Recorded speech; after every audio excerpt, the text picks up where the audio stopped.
Welcome to my channel friends. இன்றைக்கி இந்த வீடியோவில் எதை பற்றி பார்க்க போகிறோன்னா, கீரை வகையில் ஒன்றான காசினி கீரையை பற்றி தான் பார்க்க போகிறோம். இந்த காசினி கீரையை காணாங்கோழி கீரை அப்படின்னு சொன்னால் நம்மள பல பேருக்கு தெரிஞ்சிருக்க வாய்ப்பு இருக்குது. காணாங்கோழி கீரை தான் நாளடைவில் காசினி கீரை அப்படின்னு பெயர் மாற்றம் செய்யப்பட்டது. மேலும் இந்த கீரையை நாட்டு மருந்து கடைகளில் நம்ம எளிதாக பார்க்க முடியும்.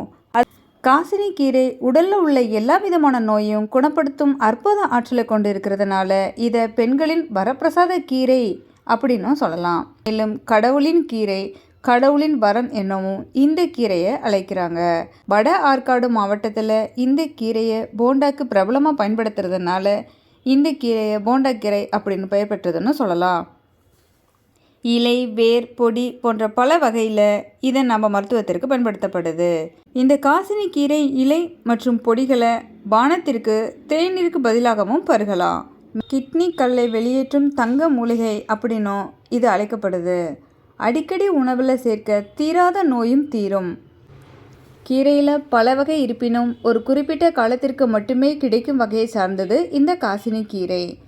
இந்த கீரையை பார்க்கறதற்கு முள்ளங்கி கீரை போலவே இருக்கும். அதிகப்படியான சத்துக்களையும் பலதரப்பட்ட மருத்துவ குணங்களையும் உள்ளடக்கிய கீரை காசினி அப்படின்னு சொன்னால் அது மிகையாகாது. இவ்வளவு பலன்கள் கொடுக்கக்கூடிய இந்த காசினி கீரையில் என்னென்ன விட்டமின்கள் இருக்குது, எத்தனை வகையான காசினி கீரைகள் மற்றும் என்னென்ன மருத்துவ குணங்கள் அடங்கியிருக்கு அப்படின்னு இந்த வீடியோவில் நாம் பார்த்துடலாம் வாங்க. காசினி கீரையில் இருக்கக்கூடிய விட்டமின் அப்படின்னு பார்த்தீங்கன்னா vitamin A, vitamin B, vitamin C, தாது உப்பு, கால்சியம், பாஸ்பரஸ், இரும்பு சத்து அப்படின்னு இன்னும் பலதரப்பட்ட விட்டமின்கள் அடக்கியதா இந்த காசினி கீரை இருக்குது.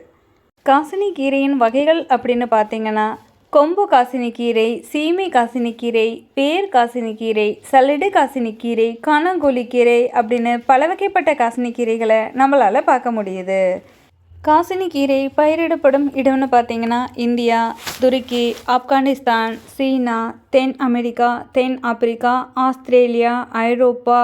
உலகளவில் இந்தியா காசினி கீரையை பயிரிடுவதில் சிறந்து விளங்குகிறதுன்னு சொன்னால் அது மிகையாகாது. தமிழ்நாட்டில் குறிப்பாக மலை பிரதேசங்களான கொடைக்கானல், ஏற்காடு, சேர்வராயன் மலை போன்ற இடங்களில் அதிகமாக பயிரிடுறதை இதை நம்ம பார்க்க முடியும். மேலும் இந்த காசினி கீரை வளர்வதற்கு ஏற்ற மண் அப்படின்னு பார்த்தீங்கன்னா அது செம்மண் மட்டும்தாங்க.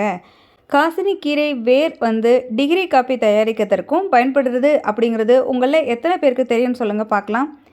சிறுநீரக கற்களை கரைக்கும் தன்மை கொண்டதாகவும் இருக்குது. காய்ச்சலை குணப்படுத்தும் தன்மையும் இந்த காசினி கீரைக்கு உண்டு. வாத நோயை சரி செய்யும் தன்மை கொண்டது. மேலும் பெண்களுக்கு ஏற்படக்கூடிய பொதுவான பிரச்சனையான வெள்ளைப்படுதல், அதிக உதிரப்போக்கு போன்ற பலதரப்பட்ட பிரச்சனைக்கு இந்த காசினி கீரை ஒரு முக்கிய தீர்வாக அமையுதுன்னு சொன்னால் அது மிகையாகாது. இரத்தத்தை சுத்தம் அடைய செய்வதிலையும் மேலும் நோய் எதிர்ப்பு சக்தி கொண்டதாகவும் இருக்குது. உடம்பை குறைக்கணும் அப்படின்னு நினைக்கிறவங்க கண்டிப்பாக இந்த காசினி கீரையை நம்ம எடுத்துக்கலாம். உடலில் தேவையற்ற நீரை வெளியேற்றி ஆரோக்கியத்தையும் பாதுகாக்குது. கல்லீரல் நோய் குணமடைய செய்யுது. இரத்தத்தை சுத்தப்படுத்தி நோய் எதிர்ப்பு சக்தியையும் அதிகரிக்குது.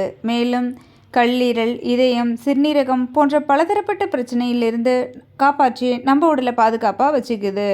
பற்களின் உறுதிக்கும் மேலும் பல் சம்மந்தப்பட்ட பலவிதமான பிரச்சனைக்கும் இந்த காசினி கீரை ஒரு தீர்வாக அமையுது அப்படிங்கிறத ஃபர்ஸ்ட் ஆஃப் ஆல் நம்ம தெரிஞ்சுக்கணும். உடல் சூட்டை தணிக்கிறதுல இதன் பங்கு இன்றியமையாததாக இருக்குது. வேர் காய்ச்சலை போக்கும் தன்மை கொண்டதாகவும் இருக்குது.